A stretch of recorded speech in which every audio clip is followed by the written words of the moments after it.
जानते हो कि पद्मनाभा स्वामी ने तिरुवनंतपुरम को अपना घर क्यों चुना? ये एक कहानी है जो केरला के घने जंगलों में छुपी हुई है और ज्यादातर लोगों ने कभी सुनी ही नहीं। वीडियो की एंड तक बने रहिए क्योंकि लास्ट ट्विस्ट सब कुछ बदल देता है। बहुत समय पहले विल्वमंगलम स्वामियार गहरी तपस्या में लीन थे। उनके पास एक विशेष शक्ति थी। वो भगवान की उपस्थिति को किसी भी रूप में महसूस कर सकते थे। एक सुबह एक छोटा सा लड़का उनके पास आया, हंसता खेलता हुआ, लेकिन उसकी आंखों में थी एक पुरानी दिव्य चमक। जैसे ही ऋषि ने उसे देखा वो समझ गए ये कोई और नहीं, स्वयं भगवान विष्णु है। बच्चे ने कहा, मैं आपके साथ रहूंगा पर एक शर्त है, कभी मुझे डांटना मत। एक दिन अपनी रोज की पूजा के दौरान ऋषि एक पवित्र शालिग्राम की पूजा कर रहे थे। तभी वो बच्चा आया, उसने शालिग्राम उठाया, अपने मुंह में डाल लिया और मुस्कुरा दिया। ऋषि गुस्सा हो गए, उन्होंने जोर से डांट दिया। उसी पल वो बच्चा गायब हो गया और तब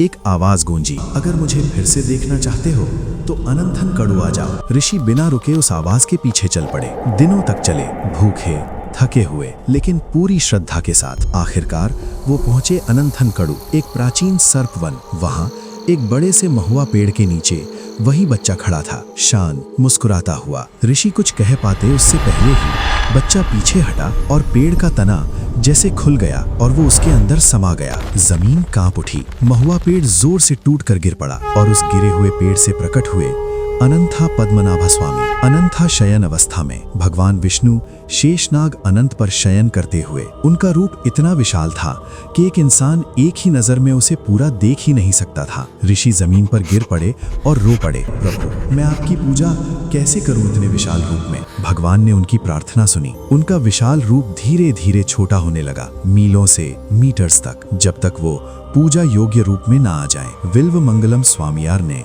भगवान के चरणों में प्रणाम किया, उनकी क्षमा और कृपा के लिए आभारी। सालों बाद जब उस देश के राजाओं ने पद्मनाभ स्वामी के लिए मंदिर बनवाया तो एक समस्या सामने आई। भगवान का शयन अवस्था में रूप अभी भी बहुत लंबा था, इसलिए गर्भगृह में 3 दरवाजे बनाए गए, एक सिर के लिए, एक कमल नाभि के लिए और एक पवित्र चरणों के लिए। इसी वजह से आज भी पद्मनाभ स्वामी को 3 अलग अलग दर्शनों में देखा जाता है, क्योंकि उनका रूप एक ही नजर के लिए बहुत विशाल था। इस तरह पद्मनाभ स्वामी तिरुवनंतपुरम आए, पहले एक छोटे बच्चे के रूप में, फिर एक ऐसे विशाल रूप में जो आंखों से समाया नहीं, और आखिरकार एक शाश्वत रक्षक के रूप में जो आज भी 3 पवित्र दरवाजों के पीछे इस भूमि की रक्षा कर रहे हैं। अगर आपको ये कहानी पसंद आई हो तो कमेंट में हरिओम लिखिए और अपनी फैमिली के साथ शेयर कीजिए। भगवान अनंथा पद्मनाभा हम सब की रक्षा करें।